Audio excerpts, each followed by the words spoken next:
Five-time champions Australia are back at the World Cup. Second win on the bounce. Yes, they had a massive total in the pocket, but then Pakistan started off really well. They were in it until the 38th over. Needed 103 in the last 12 with Iftikhar and Rizwan still around, losing 6 wickets for 36 in the end. They just crumbled under the pressure of that ever-increasing asking rate towards the end. Pakistan lose by a whopping margin. Australia are back on track. Joy Bhattacharjya and Dinesh Karthik in the house. This was Australia of the old, DK. Convincing, isn't it? It was great to see Australia apply the pressure. You know, it's important to absorb pressure, which they did when that opening partnership got going. But after that, when they got the opportunity, they made sure they put the foot on the throat and they didn't take it out. Yep. There were mini partnerships, but nothing substantial. Imam ul Haq and Abdullah Shafiq started really well, had their luck as well, a couple of dropped opportunities. But when the moment came, Australia struck. It was Stoinis who started it, and then it was Zampa to follow. Brilliant. But most importantly, I thought Josh Hazlewood, the most underrated bowler in that pack of 3 among the fast bowlers, was brilliant to watch. This win was a throwback to the late 90s and the early 2000s. The Aussies just don't give up. Yeah, you expect that, Bevan will come and score runs until the end and it'll all be over, no matter what the score is. And when Bevan is not there, Andrew Bick comes and wins a World Cup match for them. That's it. Everyone putting up their hands. Today it was Stoinis. Stoinis comes, they are 134 in 22 overs with 10 wickets in hand, going at a rate of 7, looking really good. Stoinis comes and takes 2 wickets. Yep. And once he gets there, once he does it, they dropped 2 chances before that. All those people, look at Pat Cummins. He drops a dolly and after that takes a stunner to get rid of the opposing captains. Just the kind of things you expect Australia to do. Yep. 2 bad drops in the beginning, 7 out of which 5 were very, very decent catches to the end. Marcus Stoinis was pumped up, DK, while the others were sort of looking slightly worried, slightly edgy, slightly anxious. Stoinis, with his big muscles and that expression on his face, looked pumped up. He did not allow the Aussie shoulders to drop. He was outstanding. The belief shone through. I think Joyda summed it up beautifully, saying that they dropped a few catches, then came back when they got their moment. And Marnus Labuschagne's last catch pretty much summed it up, all their efforts on the field.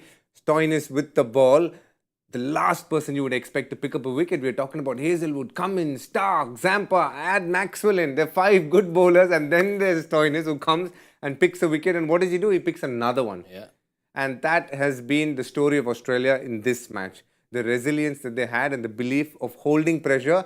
And when they released it, they made sure that definitely they made it hard for the opponent. It's 2 wins on the trot for Australia, and their campaign's well and truly back on track.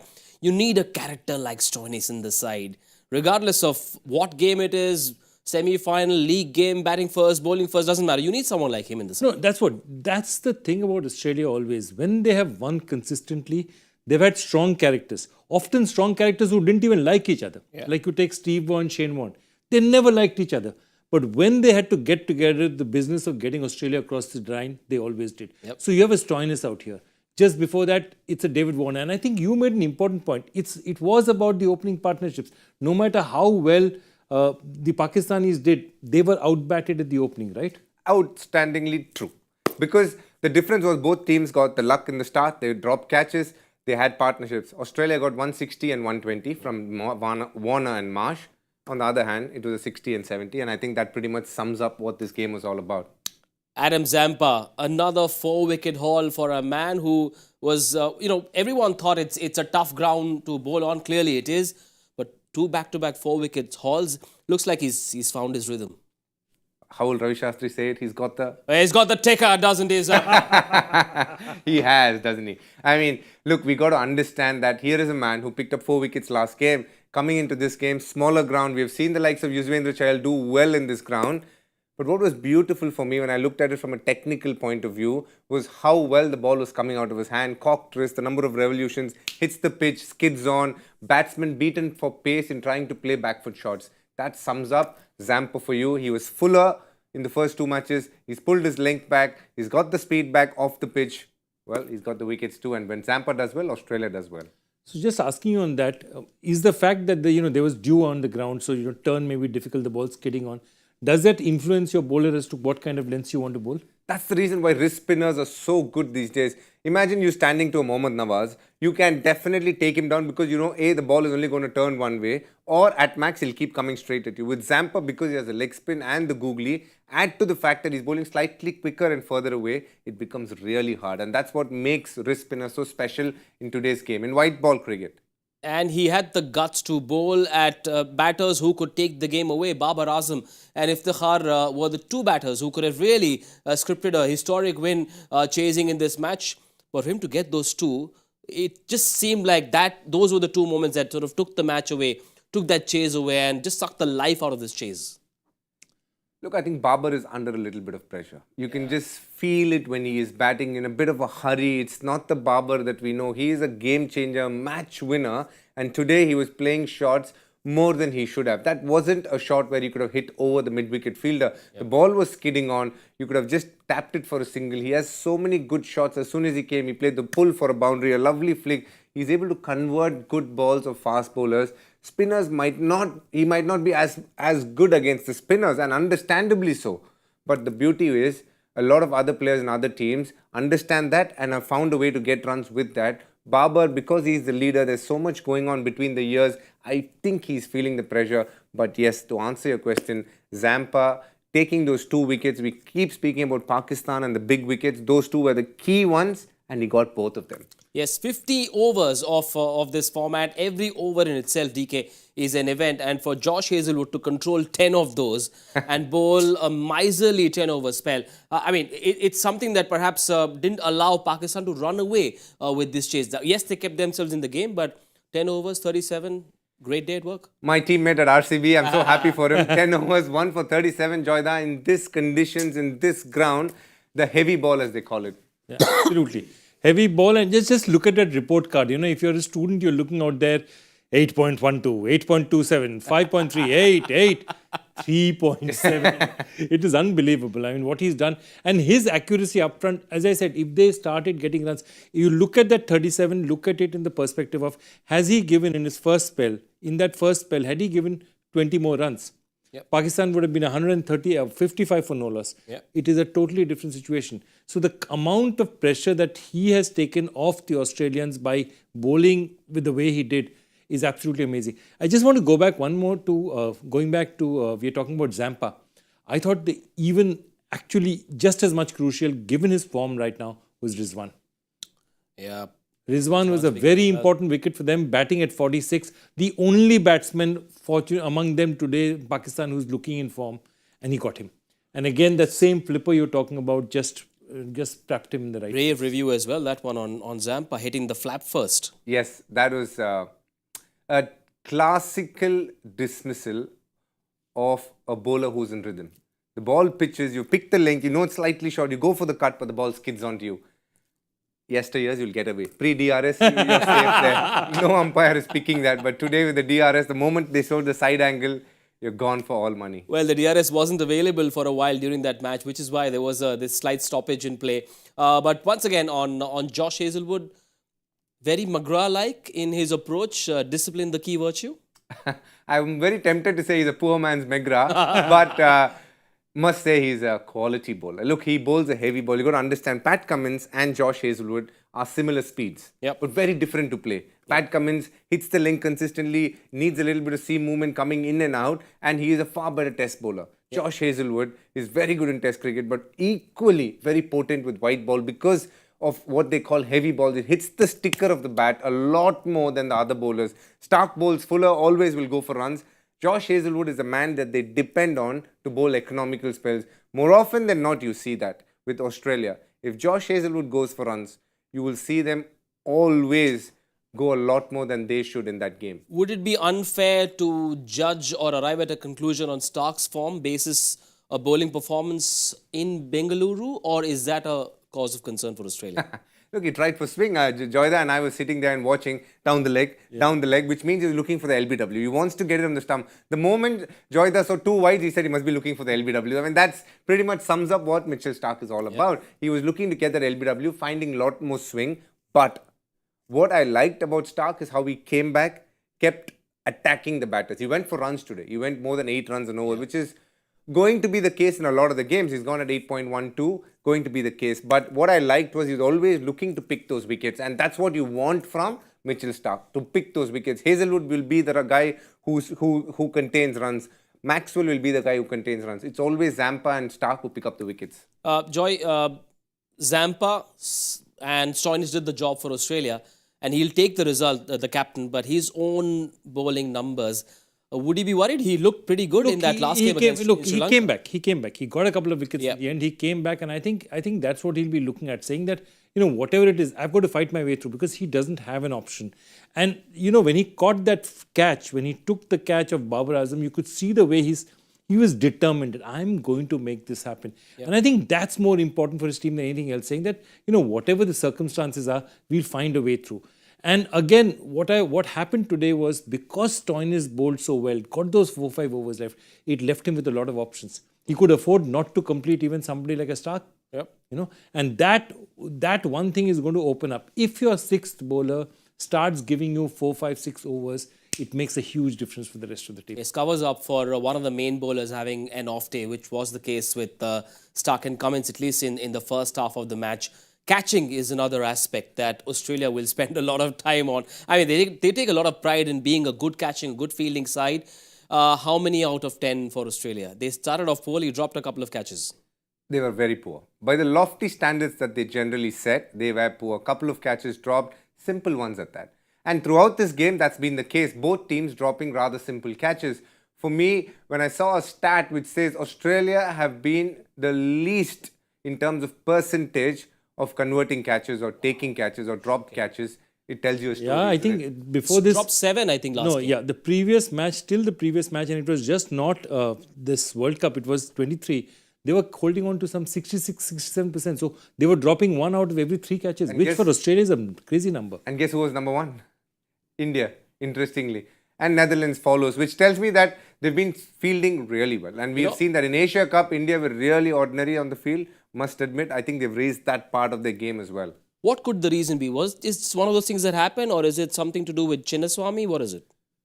It's just one of those things happen, and I say that only because of Sean Abbott. He's one of the better fielders. Yeah. If he's dropped one, and that's a simple catch. Why he's dropped it is he's so close to those boundary skirtings, he doesn't know if he's put his leg on the boundary skirtings or not. So he's trying to concentrate on that. At the same time, the ball is dropping on you. So you have two things in your mind, and then you drop a simple one. Was one of those Trent Bolt drop catches, wasn't it? No, absolutely. No, he said it exactly, because you could see his face. So he doesn't know whether his foot is touching or not touching. Yeah. He knows he's not on the line, but is it touching or not? He can't make out. The moment he starts thinking about that, he's forgotten about the ball. Yeah. And that happens. And I mean, Sean Abbott, anyway, for a cricketer who's, he's playing in a World Cup, he hasn't even celebrated his 6th birthday. No, 7th birthday, yeah, because Sean Abbott is born on 29 Feb. Well, Joy, you worked with a lot of Aussies in broadcast and in cricket. Surely they take a lot of pride in these things. Will Andrew McDonald or the coaching staff be reading the right act out right now on the fielding? Will they take the win and revisit these issues to sometime tomorrow? See, I'll tell you one thing. They normally, what I've seen with the Aussies, and I think they do it well, they will take it out today. And I'll tell you why. Because they do the reverse. When you're winning, players are willing to listen to a lot of things. And I think they do that well. Because when you're winning, they'll say, that was that, but that was really bad. You're prepared to accept it. Yeah. Where if this was a loss, they wouldn't say anything about it. There's no point, because the player anyway knows what he's done. He's miserable anyway. There's no point piling on the misery onto him. In modern day sport, DK, do athletes take negative feedback well despite a win? Not always. I think Joy, that was perfect. It's always easier to listen to criticism when you won a game. You're far more accepting of it. When you've lost the game, I think at times it is better to be just left alone, because you're professional. In the heat of the moment, things can just fire up a little more than it should. So just let things be. But they can't sweep a lot of things under the carpet. There are areas that they'll be worried about. The first power play, their fielding, the fact that their 6th bowler at times is going for a lot more than they should, their middle order batting. So they have areas to worry about. Not worry, discuss about. But it's on an upward trend. And that is what Australia will like. And interestingly, by next match, they're saying Travis Head will be here. Even better news then. Who goes out for you, Joy? But there's a bit of a headache there as well. Does Steve Smith go out? Because, the others have scored runs. Labuschagne is looking good as well.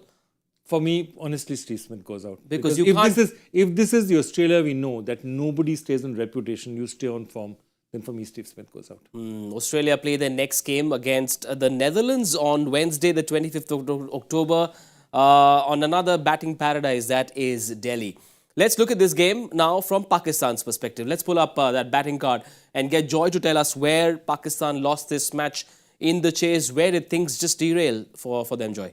I think if I have to start off with exactly where DK was saying, that if your openers had that kind of start, they needed to convert it to 170, 180, because one of the things that he was talking about, which is always true, is that once the ball gets older, newer players walking on there immediately trying to whack it is difficult. Yeah. I think that is one place that they really lost out on.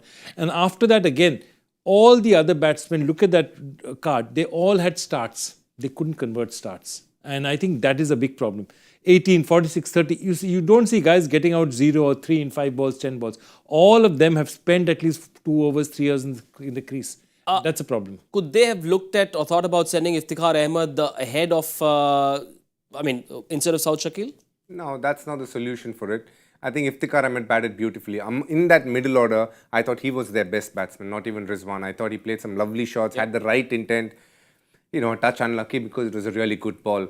But the others, Babar Azam, I was pretty disappointed with his shot. Mohammad Rizwan, I thought he could never get the tempo to the required run rate. Saud Shakil looked rather inexperienced and immature with his shot making. And the biggest fault of the day has to be with Imamul Haq. I thought the shot that he played, knowing that his partner is out, he has the best batter with him. It's important that he sees through that phase by playing some good shots, but making sure it's not too risky, and I think he just gave it away a touch too easily, and that was the big wicket for me. Abdullah Shafiq still understand trying for a big shot because start of the over, start of a new spell, he had the odds in his favour, but it was well executed by Stoinis. But Imamul Haq was a mistake that he would be thinking, wow, should I have done something better than that? Once again on Saud Shakil, he played a runner ball innings, 30 of 31, coming in at number 5. Why not Iftikhar? Saud Shakil just played 9 or 10 ODIs in his career. It's a big, high-pressure World Cup chase in a game that could decide the fate of the rest of your campaign. Why not send a more experienced player in who could hit the big shots? But I think they look at it exactly like, Iftikhar is looked on a lot like, Mahmudullah is looked on As a finisher. in Bangladesh, as a finisher. They bring him at a particular time. He can hit the big shot. So I think they tend to send the more classical batsmen up front and let Iftikhar come in only when the situation, the position is like that. Also, you got to understand, Iftikhar can bat at 5, but Saud Shakil can't bat at 6. He won't be half as effective as what Iftikhar can be. Well, Pakistan take on Afghanistan next in Chennai. Afghanistan will come into that game with their tails up, with their heads held high. They'll be pumped up for that game. Pakistan will go into that game very, very nervous. They're playing them in Chennai, where the Afghani spinners could run riot.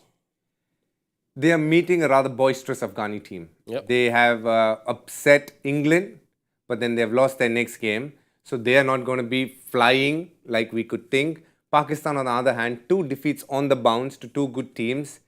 They'll be a little gutted, but they know if at all they still harbour ambitions of the semi-final, which they very well could play, they have to beat Afghanistan. Otherwise, it's a no-go. Well, I think it's now time for us to look at the points table if it's ready. India, New Zealand 1 and 2, South Africa at 3, Australia with this win back in the hunt. 2 losses, 2 wins, back-to-back 2 wins for them. Pakistan have lost 2 in a row after winning their first 2. England still searching for their mojo. Bangladesh have been very cold. Netherlands, that one big win for them. Afghanistan will put pressure on Pakistan. Sri Lanka haven't arrived at the World Cup. Where is this World Cup going, Joy?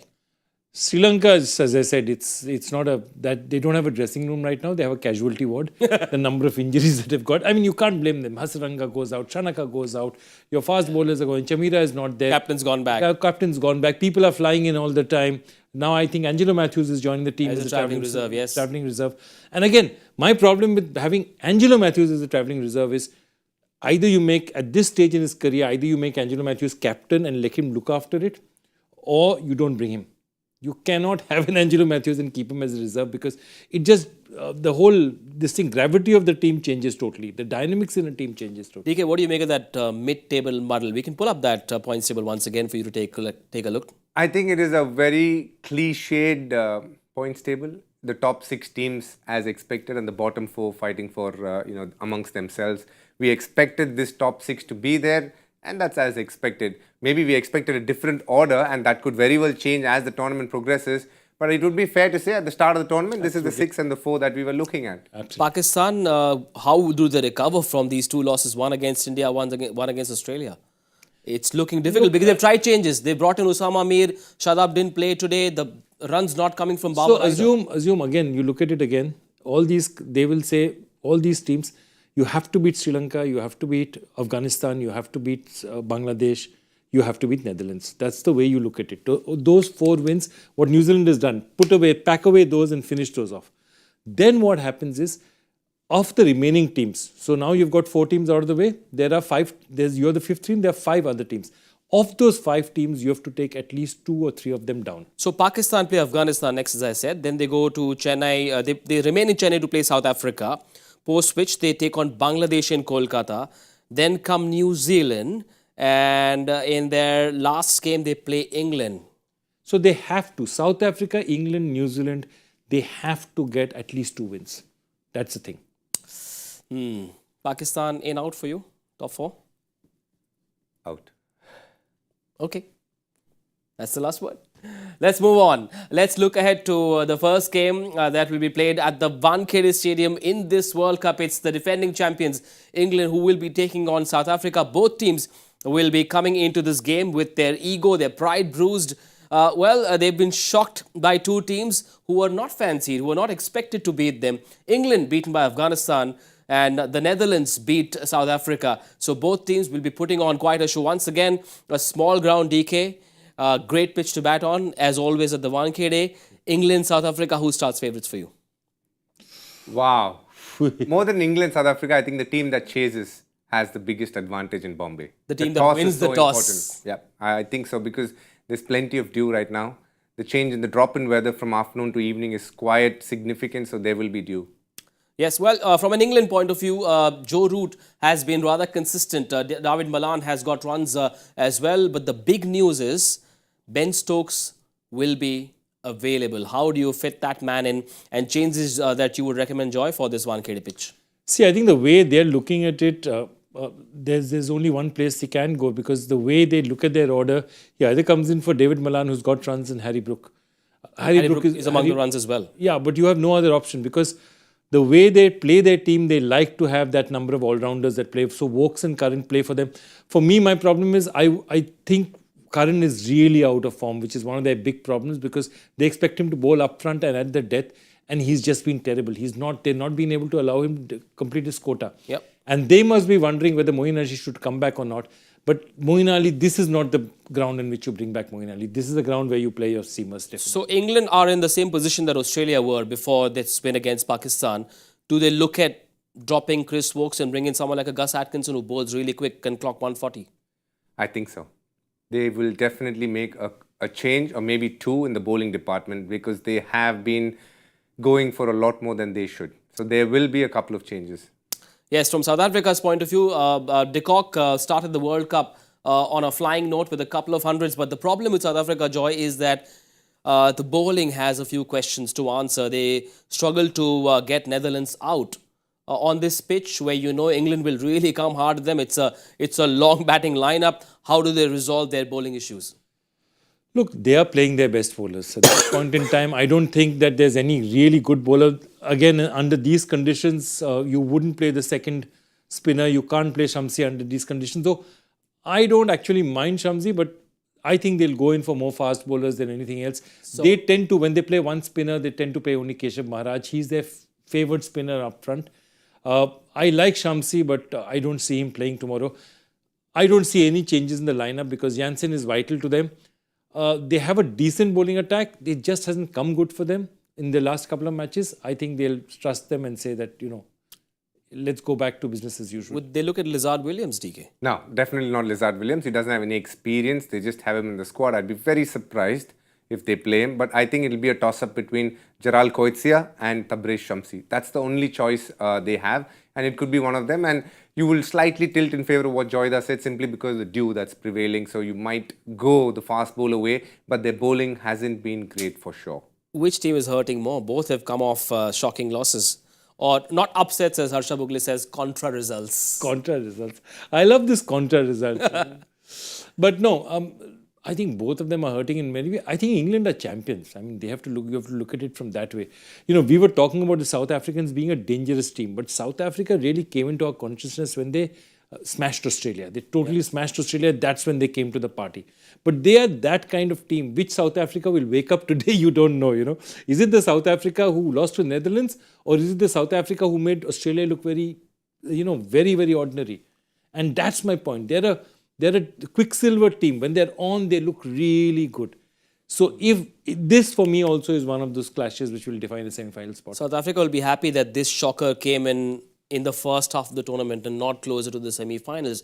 They have the ability and the resources to recover because remember, no prima donnas. All of them are good players. There's not one superstar, which was the case with South African teams of the past. South Africa don't want to hear the word shock too much in World Cups. I think they've dealt with it enough. They have come in with a lot of vigor. They played brilliantly in the first couple of games. And as you said, that's the right word to use against Netherlands. But what was very, very obvious watching that match from close quarters was that bowling is lacking a bit of firepower. Yes, you have Rabada who looks good and Maharaj who looks good. But the others look very, very ordinary. Lungi Ngidi bowl very ordinarily. I think Gerald Coetzee has a long way to go. So there are a few worries there and that could be easily exposed by England and their firepower batting. But on the other side, England have looked very ordinary with the ball as well. So they will make a couple of changes. Sam Curran, Oakes have been very, very ordinary by the good standards that they've set over a period of time. And so if both batting sides cancel each other out, the team that bowls better might end up winning this game. One thing's for sure, the Wankhede Stadium will be buzzing. It's only a 40,000 stadium and I expect it to be a full house to cheer the defending champions and everyone's forever favourites, South Africa. The records suggest that in the last 5 ODIs at the Wankhede, the team that has batted second has won 4 out of 5. Is there a toss coach available somewhere, DK? Look, I think it's a very tricky one for South Africa because when they bat first, they score huge and they've won the last 4 out of the 5 games when they've batted first. Yeah. The first time that they bowled first, which was the last game, they've lost miserably. And there was dew in Dharamshala as well. The problem is the batters didn't long enough to be there when the dew was there. Yeah. So that is a big worry for them. I wouldn't be surprised if South Africa win the toss and bat first. No, I totally agree. Because, it's very interesting. You're saying this. Simon said exactly the same thing. When Afghanistan fielded first against New Zealand, the first thing he asked Jonathan Troughton, he was interviewing him and he said that, why did you choose to bowl first? He says, well, the dew might come on. So he said, are you going to play your team's strength or are you going to play the ground? What are you going to play first? And you're absolutely right. If you look at the South African team, this is a bat first team. Well, it should be a cracking game. And I know the one thing you guys and girls are waiting for now is the answer to the joy factor. Okay, here goes. And it's a simple one. Who has scored the most ODI runs for India without getting a century? And DK's close, but you're third on the list. The first man on that list is Ravindra Jadeja. Wow. So Jadeja it is, and let's see who got that first.